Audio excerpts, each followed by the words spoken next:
Here at NWC 2018, Nokia is revisiting yet another classic, the Nokia 8110. This is the Nokia 8110 4G, or more fondly known as the banana phone. Because it is a feature phone, its specification isn't anything amazing.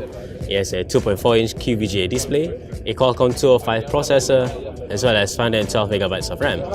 In terms of design, the 8110 4G retains the slider that is found in the original. So what's interesting about this slider feature is you can slide it down to answer a phone call, and when you're done with it, just slide it back up and it will end the call. So considering the low retail price of this phone, it doesn't have a touchscreen. Rather, you have to use the keypads to do your inputs, old school style.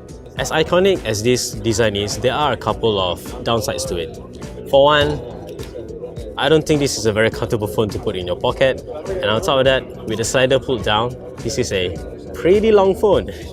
But hey, that's the whole appeal of the phone, the fact that it looks like a banana. Of course, with phones nowadays, it also has a camera now.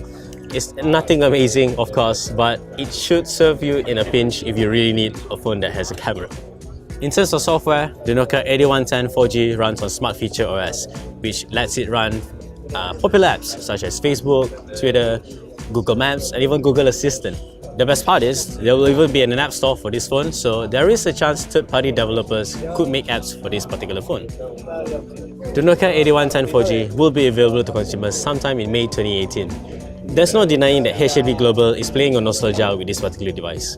But to be fair, this phone certainly has its own appeals, especially the fact that it's a 4G connected device.